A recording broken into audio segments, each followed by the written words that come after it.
अजयचे आईवडील रोज सकाळी फिरायला जायचे. ही त्यांची रोजची सवय होती. आजही ते सकाळी नेहमीप्रमाणे फिरायला जाऊन घरी परतले. तर सुनेचा भाऊ घरी आलेला त्यांना दिसला.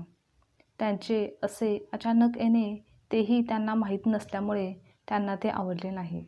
म्हणूनच ते त्याच्याशी फारसे काही न बोलता आपल्या रूममध्ये निघून जातात. सासू सासरे यांचे असे वागणे सून रमा हिच्या लक्षात येतं, पण ती त्याकडे दुर्लक्ष करते आणि सर्वांसाठी चहा नाश्ता बनवायला जाते. काही वेळाने चहा नाश्ता घेताना मग सासू रमाच्या भावाला विचारते, तू असा अचानक कसा काय आलास? हो, अचानक म्हणजे माझं जवळच इकडं मला नोकरी संदर्भात काम होतं. त्यांनाच भेटण्यासाठी आज जायचं आहे. तर म्हटलं की दीदीच्या घर इथंच आहे, तर मी तिला भेटून जाऊ आणि तुम्हालाही भेटता येईल. असं आहे का? मग आजच घरी जाणार आहेस की म्हणजे तुझं काम आजच होणार आहे का? रमाचा भाऊ बोलतो, माहिती नाही, अजून काही सांगता येत नाही. आज जाईन भेटायला, तेव्हाच कळेल. आणि काम नाही झालं तर संध्याकाळी पुन्हा इकडेच येईन, कारण जवळपास इथे कोणी दुसरे नातेवाईक नाहीत ना, म्हणून. यावर सासू सासऱ्यांचा चेहरा पडतो. ते स्पष्ट काही बोलत नाहीत, पण त्यांच्या चेहऱ्यावर नाराजीचे भाव स्पष्ट दिसत होते. सर्वांचा नाश्ता वगैरे होतो आणि रमाचा भाऊ आपल्या कामासाठी घराबाहेर पडतो. तेव्हा लगेच अजयची आई आपल्या सूनबाईला जाब विचारतात की, काय गं रमा, तुझ्या भावाला इथे कोणाची परवानगी घेऊन बोलावून घेतलंस? तुझ्या माहेरच्यांना इथे बोलवण्याआधी तुला एकदाही मला विचारावंसं वाटलं नाही का?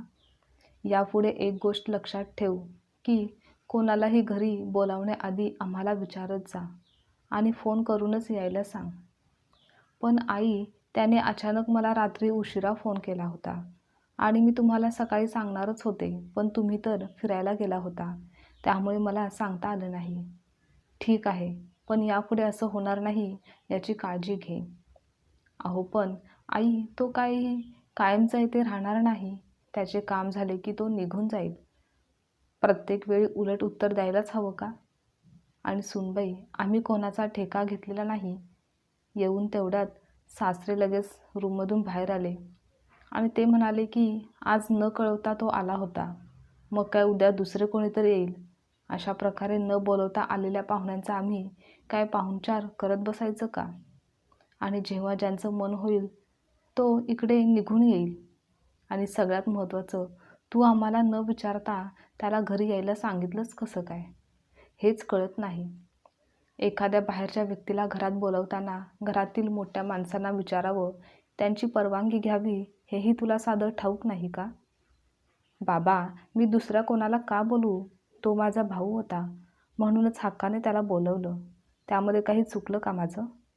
हो सुनबाई, तू चूकच केली आहेस आणि ती वेळीच सुधार. सासऱ्यांचे बोलणे ऐकून रमा शांत झाली. पण हे सर्व इथेच थांबलं नाही.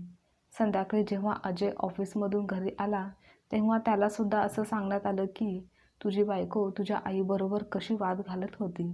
तिला तिची चूक लक्षातच येत नाहीये. आम्ही तिला काहीतरी सांगण्याचा व तिच्याच चांगल्यासाठी सांगण्याचा प्रयत्न करत आहोत, पण तिला ते समजत नाही. आईवडिलांचे बोलणे ऐकून अजय रमाला समजावू लागला. आई बाबा बरोबर बोलत आहेत, ते घरातील मोठे आहेत, तर तू त्यांना एकदा विचारायला हवं होतंस. तुला बाहेरच्या दुनियादारीची अजून समज नाही. तू नवीन आहेस. आतापासूनच स्वतःच्या मनाने वागून तुझी मनमानी चालवू नकोस. अहो, कसली मनमानी? मी काही छोटी मुलगी नाही जी कोणालाही बोलावून घेईल. मला चांगलं वाईट माहिती आहे आणि कळतंच की कोणाला घरी बोलवायचं आणि कोणाला नाही. आणि तसंही माझ्याच भावाला घरी बोलावलं तर काय झालं? शेवटी माझ्या घरी बोलावलं आहे. हे घर माझं पण आहे ना?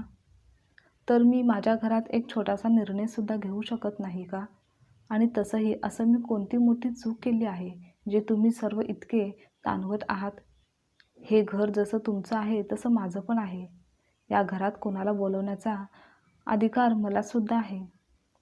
एक मिनिट सुनबाई, तुझ्या लग्नाला अजून 1 वर्ष पण पूर्ण झालेले नाहीत आणि आत्तापासूनच तू या घरावर तुझा हक्क, अधिकार सांगायला लागली आहेस.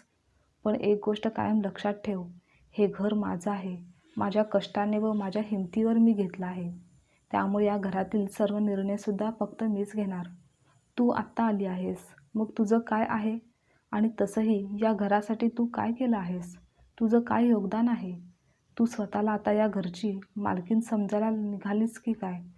पण लक्षात ठेव, असं काही असेल तर ते डोक्यातून काढून टाक की हे घर तुझंसुद्धा आहे." असं रागातच तिच्याकडे बघत सासरे म्हणाले. त्यांचे बोलणे ऐकून रमाला आश्चर्य वाटलं. त्यांच्याकडून अशा प्रकारे बोलण्याची अपेक्षा तिने कधीच केली नव्हती. कारण लग्नाच्या पहिल्या दिवशी तिचे सासरे तिला म्हणाले होते की मुली, हे घरसुद्धा तुझंच आहे. या घरात तुला कोणतीही चिंता करण्याचं कारण नाही. तू मनमोकळेपणाने राहू शकतेस. तेव्हापासून आपल्या सासऱ्याविषयी रमाच्या मनात खूप आदर निर्माण झाला होता. पण आज तिचा सर्व भ्रम संपला होता. ज्या आदरपूर्वक नजरेने ती त्यांच्याकडे बघत होती, तो आदर आता कुठेतरी प्रश्न उपस्थित करत होता. तिच्यासाठी सर्व अनपेक्षित होतं. नकळत तिच्या डोळ्यात पाणी आलं होतं. तिला आता कोणाशीच बोलण्याची काहीच इच्छा राहिलेली नव्हती. तिचा भ्रम तुटलेला होता. म्हणून ती गपचूप आपल्या रूममध्ये निघून गेली. रूममध्ये जाऊन विचार करू लागली, खरंच मुलीचं सासरचं घर हे आपलं नसतं का? तिचा त्या घरावर काहीच अधिकार, हक्क नसतो का? घरातील काम करताना, रीतिरिवाज, परंपरा पाळताना आणि सुनेची कर्तव्ये पार पाडताना सून हवी असते. तेव्हा ती तिची जबाबदारी असते. पण एखादा निर्णय घेताना किंवा मग तिला काही देण्याची वेळ येते, तेव्हा मात्र सर्वजण हात वर करून उभे राहतात. जणू काही तिचं काही अस्तित्वच नाही. त्या दिवशी रमा मनातून खूप खचून जाते. इतके महिने लग्न झाल्यापासून या घराला आपलं मानलेलं असतं. सर्व काही आपलं समजून केलेलं असतं. तेच लोक आज शेवटी आपल्याला परकेपणाची जाणीव करून देत आहेत. तर सर्व व्यर्थ आहे असा विचार रमा करू लागली होती. इतक्यात भावाचा फोन आला. तिला थोडं दडपण आलं की भाऊ परत इकडे आला तर त्याला उगाच त्याचाही अपमान व्हायला नको. म्हणून ती दचकतच फोन उचलते. तेव्हा भाऊ सांगतो, "दीदी, माझ्या नोकरीचं पक्कं झालं आहे. काम झालं आहे. त्यामुळे आता मी काही तिकडे तुझ्या घरी येत नाही. सरळ इकडूनच घरी जाईन." हे ऐकताच रमाच्या मनावरचं ओझं थोडं हलकं झालं आणि भावाचे काम झाले याचा आनंदही झाला. नाहीतर कोणत्या तोंडाने ती त्याला सांगणार, कसं सांगणार याचं रमाला फार टेन्शन आलं होतं. काही दिवस असेच निघून जातात. त्या दिवशी सकाळचे 8 वाजले होते. पण अजून चहा नाश्ता तयार झालेला नव्हता. रमाची सासू नेहमीप्रमाणे वेळेत चहा न मिळाल्याने अस्वस्थ झाली होती. किचनमध्ये रमासुद्धा कुठे दिसत नव्हती. त्यामुळे तिची अजूनच चिडचिड झाली होती. त्यांना वाटलं की आज नवऱ्याला सुट्टी आहे तर ही सुद्धा अजून झोपूनच आहे की काय. म्हणून त्यांनी रमाला आवाज दिला, पण कोणताही प्रतिसाद आला नाही. तेव्हा त्या सरळ त्यांच्या रूमकडे गेल्या. दरवाजा उघडाच होता. आत पाहिलं तर तिचा मुलगा अजय अजून झोपलेला होता. पण रमा मात्र तिथे नव्हती. तेव्हा त्यांच्या मनात अनेक प्रश्न निर्माण झाले. अरे बापरे, एवढ्या सकाळी सकाळी लवकर रमा कुठे गेली असेल? बाथरूममध्ये असेल का, असं म्हणत त्यांनी बाथरूममध्ये देखील बघितलं, पण तेथेही ती नव्हती. ती तर फिरायला देखील जात नाही, मग कुठे गेली, तेही कोणाला काहीही न सांगता. त्या अस्वस्थ झाल्या. शेवटी त्यांनी अजयला उठवलं. "अजय उठ, रमा घरात नाहीये, कुठे गेली आहे ते बघ आधी." तेव्हा अजय आळस देत उठत म्हणाला, "आई, कशाला एवढा त्रास करतेस? असेल कुठेतरी घरात. ती कुठे जाईल, येईलच की." सासू मात्र चिंतेत होती. चहा नाश्त्याची वेळ झाली आहे आणि सुनबाई कुठे आहे याचा पत्ता नाही, असं बोलत सासू स्वतः किचनमध्ये गेली आणि चहा बनवला. दोघे नवरा बायको चहा पिऊ लागले. काही वेळाने सासू पुन्हा आपल्या मुलाच्या रूमकडे गेल्या आणि अजयला उठवत म्हणाली, "अरे, सुनबाई कुठे गेली आहे बघ, तिला फोन कर." तेव्हा अजय गडबडीत उठला आणि रमाला फोन लावू लागला. तेव्हाच त्याला रमाचा व्हॉट्सअपवर मेसेज आलेला दिसला.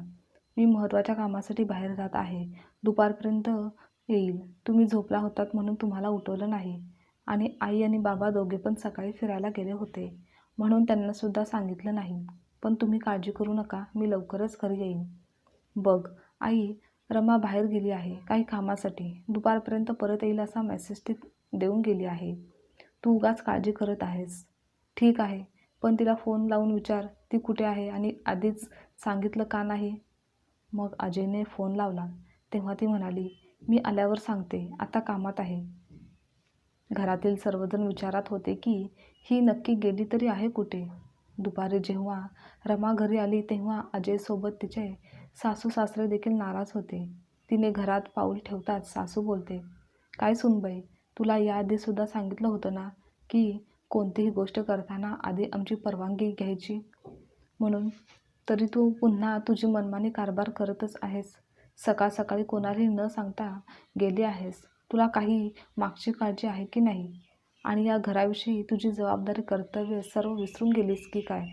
तू कुठे जात आहेस हे आम्हाला सांगावं असं सुद्धा तुला वाटलं नाही? आई बाबा, मी जॉबचं विचारायला गेले होते. लग्नाआधी ज्या ठिकाणी मी जॉब करत होते त्याच ठिकाणी मी परत जॉब जॉईन करायचा विचार करत आहे. पण का अचानक जॉब करण्याची काय आवश्यकता आहे? मी सुद्धा तुला सांगितलं होतं, तुला जॉब करण्याची गरज नाही. मी चांगला कमावत आहे आणि माझ्या कमाईवर आपलं घर चालतं. मग तुला जॉब करायची गरजच काय आहे? आणि लग्नानंतर तेव्हा तर तू जॉब करणार नाही. मी एकच चांगली आदर्श सून बनण्याचा प्रयत्न करेन, सर्व कर्तव्य जबाबदाऱ्या पार पाडेन असं तूच तर म्हणाली होतीस, अजय म्हणाला. तेव्हा रमा बोलते, तुम्ही बनवलेले नियम मला कळतच नाहीत. कारण एका बाजूला तुम्ही मला तुमची मुलगी मानत आहात आणि बिनधास्त होऊन राहा असं सांगत आहात. पण दुसऱ्या बाजूला मी एक छोटासा जरी निर्णय घेतला तरी त्याला तुम्ही विरोध करतच आहात. आणि दरवेळेस मला हेच ऐकून घ्यावं लागतं की या घरावर तुझा काहीही अधिकार नाही. हे घर पूर्णतः आमचं आहे. मग हे सर्व काय आहे? खरंच काही कळत नाही मला. अगं सुनबाई, तू माझ्या बोलण्याचा चुकीचा अर्थ काढू नकोस. हे बघ, प्रत्येक गोष्टीच्या दोन बाजू असतात, एक सकारात्मक आणि नकारात्मक. पण तू माझं बोलणं सकारात्मक दृष्टीने न घेता नकारात्मक बाजूने विचार करत आहेस. माझ्या बोलण्याचा असा अर्थ आहे की घर तुझं नाही असं नाही. पण या घरात तू कोणताही निर्णय घेताना तुझ्या सासूला किंवा सासऱ्यांना विचारायला हवं. कारण तुझं वय अजून कमी आहे. ही दुनियादारी तुला माहिती नाही. म्हणून मी हा सल्ला तुला दिला होता. तुला अजून एवढी समज नाही. हो सुनबाई, अजय आणि त्यांचे बाबा बरोबर बोलत आहेत. तुझे सासरे तुझ्या बाबासमान आहेत. त्यामुळे ते तुला बोलणार आणि तुला ओरडणार सुद्धा. तुझे बाबा कधीच तुला ओरडत नव्हते का? त्यांच्यात एवढं काय वाईट वाटून घ्यायचं? प्रत्येक गोष्ट मनाला लावून घ्यायची नसते, तर काही गोष्टी सोडून देण्यातच शहाणपणा असतो. आणि आता हे काय नवीन? नोकरी करायची आहे. नोकरी करण्याचा विचार सोडून दे, असेच आम्हा सर्वांना वाटते. त्यावर रमा बोलते, तेच तर मी बोलत आहे. हे घर माझं आहे, पण फक्त कर्तव्य आणि जबाबदाऱ्या पार पाडण्यासाठी. सासरी माझं काय कर्तव्य आहे हे मला पहिल्याच दिवशी सांगितलं गेलं. असं मग का केलं? तर मी एक समजूतदार आणि मॅच्युअर आहे म्हणूनच ना. पण मग पुढे जाऊन मी एक निर्णयसुद्धा घेऊ शकत नाही का? मला माहिती आहे प्रत्येक गोष्टीच्या दोन बाजू असतात. पण जेथे कर्तव्य येतं तेथे अधिकार येतोच ना. घरात माझा काहीच अधिकार नाही असं तुम्ही म्हणत आहात. आणि राहिला विषय माझ्या घरातील योगदानाचा, तर घरातील सर्व कामे मी न सांगता करतच असते. म्हणूनच जॉब करण्याचा विचार केला आहे. सूनबाई, तू गोष्टी उगाच वाढवत आहेस. बाबा, मी कोणत्याच गोष्टी वाढवत नाही आहे. मी फक्त समजून सांगत आहे की बाबा, कोणतीही मुलगी आपल्या सासरी कितीही काम करू देत, पण तिच्या कामाची किंमत होत नाही. तिच्या कामाची किंमत शून्यच असते. तिला महत्त्व दिलं जात नाही. तुम्ही सर्व बोलत आहात ते चांगलंच आहे. त्याच्यामुळे उलट माझे डोळे उघडले. म्हणजे तुझं असं म्हणणं आहे का, तुझं या घराविषयी आणि तुझ्या नवऱ्याविषयी काही कर्तव्य नाहीत? सासूने विचारलं. नाही, असं नाही. मी माझं सर्व कर्तव्य पूर्ण करायला तयार आहे. पण त्या बदल्यात मला माझे अधिकार मिळायला हवेत. आणि यासोबतच मी माझी नोकरी परत जॉईन करणार आहे. भलेही तुमच्या कमाईवर घरातील सर्व खर्च चालत असतील, पण मी एक शिक्षित आणि एक डिग्री घेतलेली मुलगी आहे आणि त्याचा उपयोग मला करायचा आहे. तेव्हाच मी माझा आत्मविश्वासाने जागृत ठेवून जगू इच्छित आहे आणि स्वाभिमानाने जगू शकेन. आणि जर एखाद्याला त्याचे कर्तव्य जबाबदाऱ्या पार पाडायला भाग पाडत असाल तर त्याचे अधिकार देखील त्याला मिळायलाच हवेत. आजची कथा तुम्हाला आवडल्यास लाईक, शेअर, कमेंट करा आणि चॅनलवर नवीन असाल तर चॅनलला सबस्क्राईबसुद्धा नक्की करा.